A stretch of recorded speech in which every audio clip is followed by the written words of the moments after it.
Hi, welcome to the 14-day weather forecast. We're now approaching the time of the year when confidence in the medium range outlook often takes a dip. Through the winter months, the jet stream tends to be flat across the North Atlantic, but as we head deeper into the meteorological spring, the tendency for more amplified patterns to develop starts to increase. That can lead to colder and warmer spells and less of a progressive flow from the west or the southwest. It makes pinning down the details more difficult than ever. But is that going to be the case as we head through the next couple of weeks? Well, let's see how things may develop. This is the view at 18 GMT on Tuesday the 4th of March.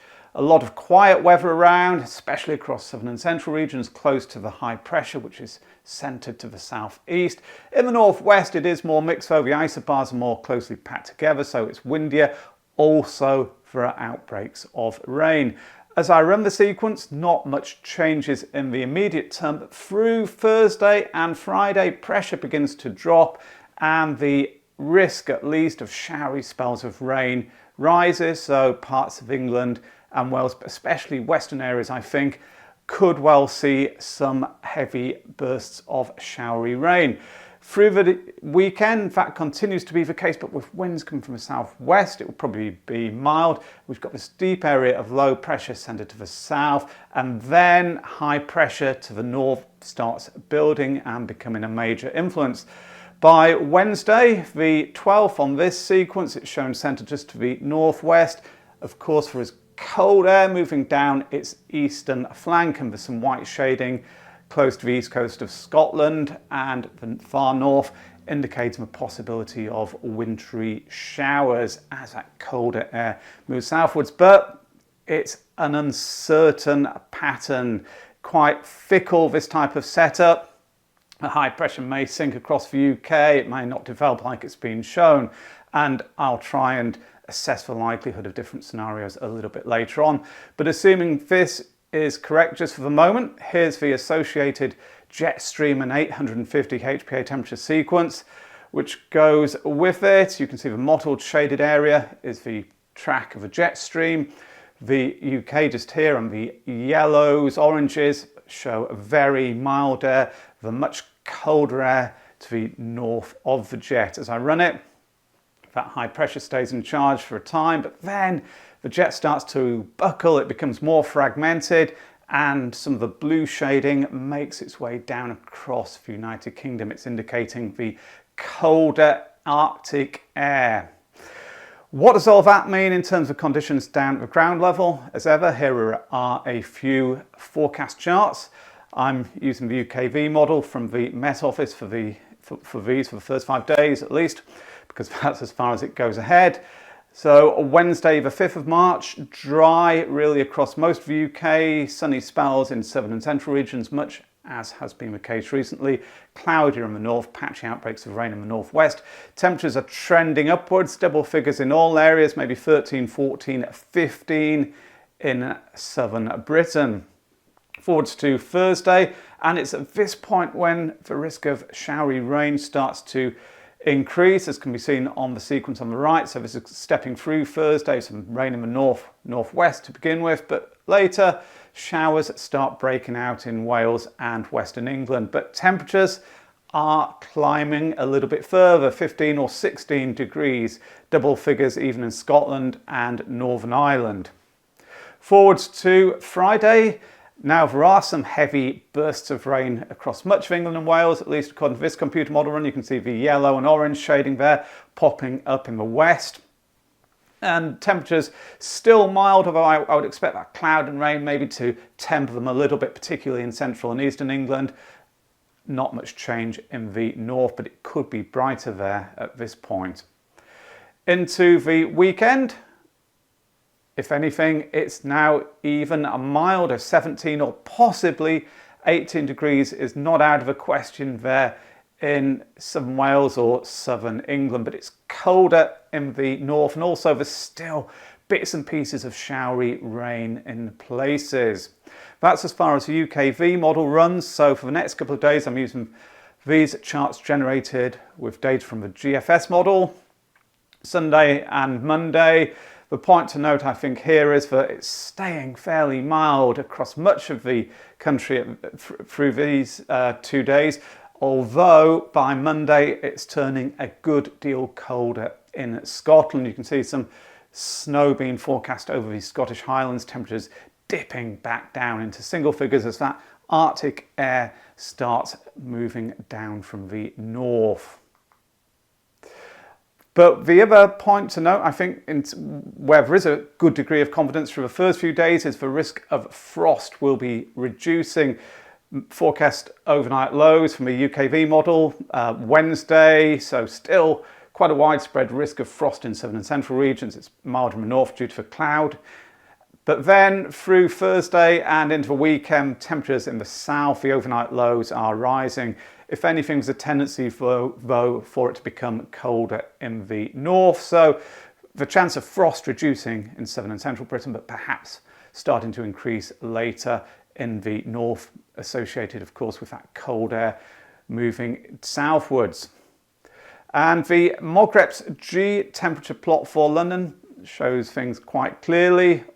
Each line represents one of the runs in the Ensemble model, and they are very, very closely packed together through the first 5 or 6 days, indicating a lot of confidence about the trend. So it's an upwards one, 14, 15 Celsius during the days, and it has a tendency, I think, just to undershoot maybe a degree or two. And so it fits in quite well with what I've been discussing. But from around the 10th, the 11th of March, the spread starts to widen. A number of runs are bringing colder conditions, but a lot of uncertainty once a spread opens up like that. In the Inverness Mogreps G temperature plot, there's a clear downwards trend. Mild through the first few days, but then from around the 7th, the 8th, most of the runs, not all, but most, are bringing lower temperatures at this level, so the ones we're actually experiencing rather than those aloft, suggesting that there is a high chance that cold Arctic air will be starting to reach the north of Scotland, at least through the second half of the first week. Rainfall, these are the forecast totals for the first 5 days from the ECM and GFS models. Wettest in the west, particularly the northwest. In central and eastern areas, the GFS shows quite a dry picture actually, so it's not making a great deal out of that showery activity which develops through Thursday, Friday and continues into the weekend. ECM though has higher values, indicating that that showery rain could become more widespread and be heavier at times. Moving forwards to the 10-day charts, things have not changed very much at all, indicating a lot of dry weather through the day 5 to day 10 part of the forecast period. But in more general terms, what the deterministic models suggest will be developing as we head towards the end of the first week. Are they in agreement with the GFS, which is shown here, Tuesday the 11th of March, high pressure centre just to the northwest and that cold Arctic air starting to make its way southwards. The Canadian model is even keener on a northeasterly flow. You can see the blue shading moving all the way down to southern parts of the UK, so it's a cold setup. The German icon, conversely, has the cold air further north. It's still similar in a lot of ways. We've got that plunge of Arctic air, low pressure to the south, but the details there being different. The ECM model has the cold air and a northeasterly flow making its way a long way southwards. The artificial intelligence version of the ECM model, similar, although it looks as though that cold air is struggling to reach down into southern and central areas.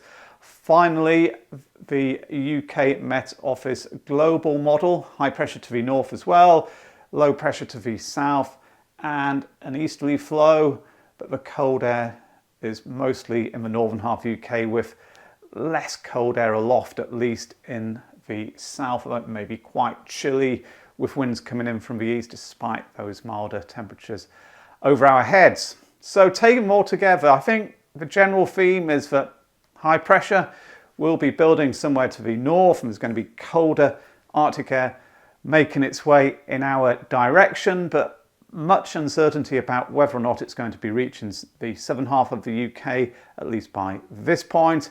A greater chance of cold conditions, therefore, in the north. But probably a lot of dry weather around in the north. There could be some wintry showers in the northeast. Just a chance with low pressure areas to the south that we could be seeing some showers into southern and central regions. But on the whole, it looks likely that it's not going to be particularly wet at this point, and there's the indication that temperatures will be dipping, particularly in the north. So will that continue to be the case as we head through the second week? Will wintry conditions start to establish as that high pressure to the north remains dominant or doesn't? Well, it is just about the trends and the probabilities at this range. Here's the 16-day GEFS plot for London. Upper air temperatures across the top half are spreading significantly. The runs are diverging, each line of course representing one of the runs in the ensemble model. So some are going for cold conditions, particularly the operational run, the GFS, the thick green line, dipping below that thick black line, the 30-year norm, and staying there for an extended period. But the ensemble mean, the thick purple line, is remaining close to it because the milder runs are cancelling out the colder runs. In terms of precipitation, it's quite a dry pitch. There are some spikes along the bottom, but not very many. Also, the snow row is just worth taking a quick look at. It doesn't climb above 2, so despite the potential for colder air to be sinking southwards, will it be cold enough or not for snow to fall? Well, very, very iffy in southern Britain. There's not much evidence to say that it will. But here's the European ensemble. I don't often use both the GEFS and the European ensemble because for much of the time they show a very similar picture, and the GEFS updates a little bit earlier than the ECM, the European. Hence it's easier for me to incorporate it into the forecast. But on this occasion, because the ECM is different, I'm going to be using it. What we see here is the ensemble mean, the thick purple line, is dipping below the thick black line, the 30-year norm, and it looks very much like it wants to produce a cold spell even in the south through the first maybe 3, 4, 5 days of the second week. It's definitely below the average.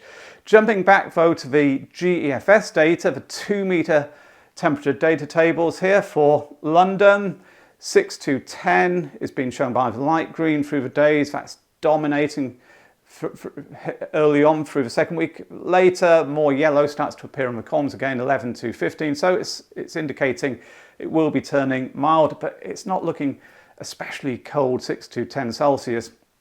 It's just worth adding, though, I think that at this time of year, the strong sun means that temperatures shoot up pretty quickly through the middle part of the day. If showers come along, the converse happens, they dip quickly. So it's not always telling the full picture as we go through towards the middle part of March. And the overnight lows are taking a tumble to an extent. There's lots of dark green in those columns, indicating minimum values of between 1 and 5 Celsius. So the signal from the GEFS is weaker than it is from the European ECM ensemble, but even so, there are some suggestions that it will be colder or cooler in the south to begin with. Up to Manchester with the GEFS, it's a very similar story to the London chart, although the snow row there a little bit higher. It's going up to 7 out of a possible 33. And here's the ECM version for Manchester. It also is going for possibly quite a significant spell of chilly or cold weather through the second week. The ensemble mean staying below the 30-year average more or less until the end. And this is something a little bit different. It's a new graphic which I spent quite a lot of time working on in the last day or two. It shows precipitation from the ECM Ensemble model, but it also breaks down the type of precipitation. If you look along the bottom, and I'll flip it like this to make it easier to read, what we have, so instead of looking along the bottom, look on the left-hand side, it breaks down the percentage chance of different precipitation types. Light grey indicates none, and if you look in the top left, it's 100% to begin with. The next column is the chance of rain, then it's snow, then it's wet snow, then it's sleet, then it's ice pellets. And the chance of snow is probably peaking there around the 12th of March, maybe the 13th. 14% is given for snow, wet snow, 8%, 4% sleet. So it's quite a nice little feature. It's freely available on the weatheroutlook.com website. I'll post a link to it, but it provides a lot more detail in terms of precipitation types than the GEFS, which at the moment is just indicating whether it's going to be snow or rain with very little guidance on on other types of precipitation, maybe in between, for example, wet snow or ice pellets. The 2-metre temperature data table for Manchester, back to the GEFS, is quite similar to London. The overnight low is a little bit lower, the daytime maximum is also a little bit lower. Up to Glasgow, slightly below average according to the GEFS data, but once more, it's a big spread here. In terms of precipitation, it's actually quite dry, and the snow row values not notable either. But ECM, big difference, or significant difference at least, pointing towards cold weather throughout the second week. The trend later is upwards. The probability ensemble mean is starting to recover, but nonetheless, it's once more a different story to the GEFS model. And here's the precipitation forecast using data from the ECM Ensemble. Quite a few spikes actually show up on it, but it's just worth highlighting actually that the ECM Ensemble contains more individual runs than the GEFS.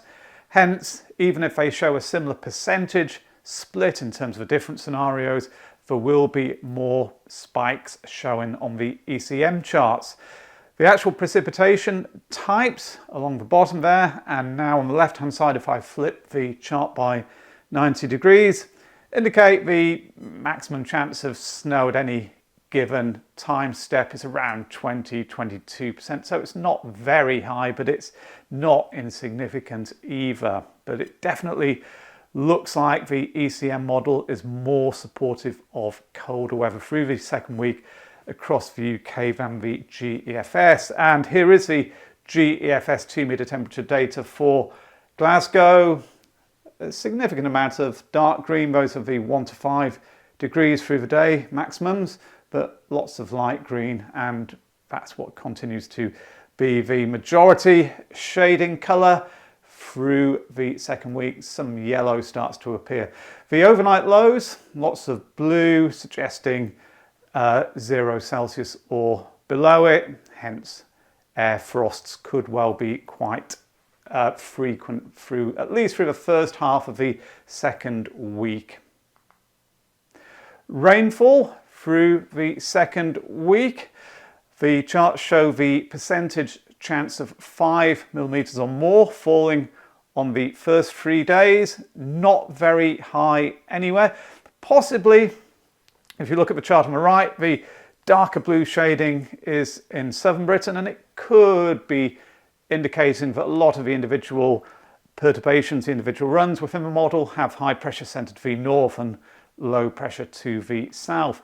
Moving forward though to the next 3 days, the chances have increased, particularly in the west and the southwest. One could speculate that lots of the individual runs, or at least a good number of them, are bringing low pressure up from the southwest, and of course, were that to happen, it would lead to a chance of sleet or snow on the leading edge of the precipitation as it starts to bump into the colder air over the United Kingdom. But that really is very, very, very speculative, and the message here is perhaps that the chance of rain or precipitation is increasing through the second half of the second week. The GEFS, mean surface level pressure data table for York, mostly yellow through the first few days, but that decreases and the amount of green starts to rise. Green shows runs forecasting low pressure to be the major influence. A little bit of blue, those are deeper areas of low pressure, but just a small number of runs going for that type of scenario. And the reds there, very much high pressure dominated. So the trend is for pressure to be dipping through the second week, but not rapidly by any means. It's a fairly gentle downwards trend, but also, if it's correct, it would support the idea of the chance of rain or precipitation starting to grow as we head towards the end of the forecast period. The GEFS, mean surface level pressure snapshot chart for Friday the 14th. It's quite a messy and uncertain picture. You've got the Azores high pressure a long way to the southwest, not ridging towards the United Kingdom. Areas of low pressure, difficult to read too much into what that's showing. But the ECM Ensemble highlighting the differences once more. Low pressure centred to the west, and a more mixed picture close to the UK, more conducive to colder conditions. But remember that both of these charts are generated by averaging out all of the individual runs in their respective ensembles. And on this occasion, I think maybe the ECM is a little bit more meaningful, but the GEFS, which has that big spread, doesn't really tell us a great deal. So do the postage stamps help inform things? Once more, jumping back to the GEFS, and these are the pressure charts essentially for Friday the 14th of March. So the average, the mean, which I just showed a moment ago, is generated by putting all these together and calculating the average of them.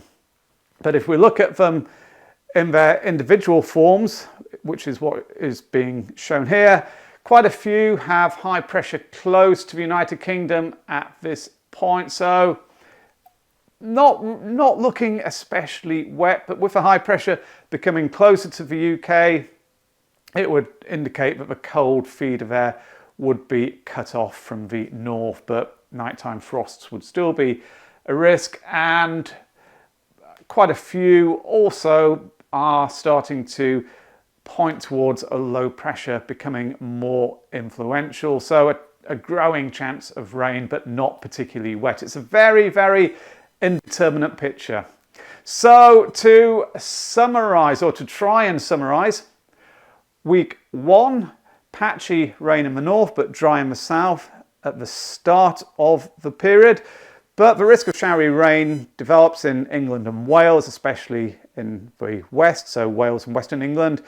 The chance of frost reduces in those areas as the amount of cloud increases. Also, daytime temperatures trend upwards and it becomes very mild. But towards the end of the week, it could well be turning colder, especially in the north. Week 2, cold, possibly with a risk of frost and wintry showers in the north and the east. Later, temperatures start to recover. The potential for showery spells of rain grows, but it's not looking especially wet. High pressure could still be having a significant amount of influence. Note, there is a very low confidence about how far south cold conditions will reach, and that ties in with what I said at the beginning about at this time of the year, forecast confidence in the medium term often dips, and I think that's very much the case on this update. So there we have it. Possibly a wintry flavour returning to the weather as we head towards the end of the first week and into the second, especially in the north. But much uncertainty as I discussed, particularly when you've got those differences between the major ensemble models, the GEFS and ECM. It's very difficult indeed to be confident about how things will play out. Nonetheless, I hope you found this forecast to have some value and you enjoyed it. If that's the case, then please consider hitting the like button below and subscribing to the channel if you've not done so already. Don't forget as well to stay up to date with what could be very interesting and potentially exciting day-to-day developments in the weather by checking out the TheWeatherOutlook.com website. Thanks very much now. Bye.